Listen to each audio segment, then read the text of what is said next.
Crypto is very much a form of monetary revolution. It's been that way since its origins. The original Bitcoin white paper was dropped on Halloween night 2008, right in the midst of the global financial crisis, where Satoshi Nakamoto tried to create a peer-to-peer form of a payment system that was not susceptible to centralized bankers and the traditional financial system. But of course, whenever you start bringing in elements of centralization, there's always a danger that it becomes a bit of a Pandora's box.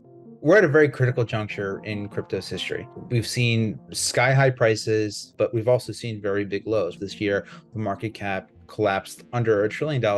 Amidst all of this turmoil, we're seeing some of the skeletons in crypto's closet come out. We are realizing that perhaps a good deal of these price appreciations were based on unnecessary leverage and just a lot of froth that is now unwinding. And to be perfectly frank, a number of contradictions that sort of went unnoticed or just unacknowledged in any great depth while the prices were going up. Now we're at a point where the market is resetting. The industry needs to do a few things to adapt to this sort of like new age when it comes to crypto. There really is no chance or expectation for some of these centralizing forces to go away. Like, these contradictions are here to stay, and that's not necessarily a bad thing. But there are things that we can do better. Security is by far number one. Billions of dollars have been stolen from crypto projects, crypto holders. Sometimes they're exploits of decentralized programs, applications, or bridges. And then there's still plenty of other cases where coins have been stolen from the wallets of users or exchanges. And if people do not necessarily feel even safe participating in the industry because they are afraid that their tokens will be stolen, they're not even going to have time to worry about centralization, decentralization, so on and so forth. We're dealing with people's money here, and there is in many ways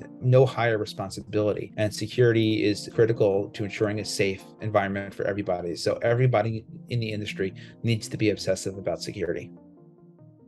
Companies like Voyager, Celsius, they were claiming to essentially be banks, but better because they share a greater percentage of profits than banks do. Voyager even went so far as to essentially purport that USD deposits at the bank were FDIC insured. That turned out to not be true. People need to be much more transparent about how they run their business and how customer deposits get put to work so that customers can make reasonable decisions about where they want to put their money. Another good step are to have audits and SOC 1, SOC 2 type certifications, sort of use these industry standard tools to help engender support.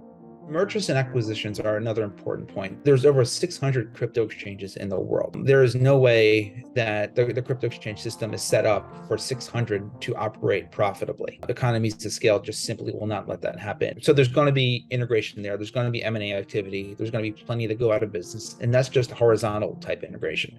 Then when we look at vertical integration, where perhaps they bring in lending or staking or other types of services, there's going to be dramatic periods of consolidation. And whenever those types of practices happen, although they are an important part of economic development and sort of the Darwinian survival of the fittest, it's always important to ensure a competitive market fairness. And that's doubly so when it comes to crypto, where again, things are supposed to be decentralized. Applications should be able to seamlessly work together, talk together, and people kind of pick and choose what services they want to utilize in their own like decentralized journey. And what I don't think we want to see happen is just somebody, not necessarily Sam Bankman-Fried, but anybody, just really kind of scoop in to the point where they become in some ways almost too big to fail themselves when it comes to crypto.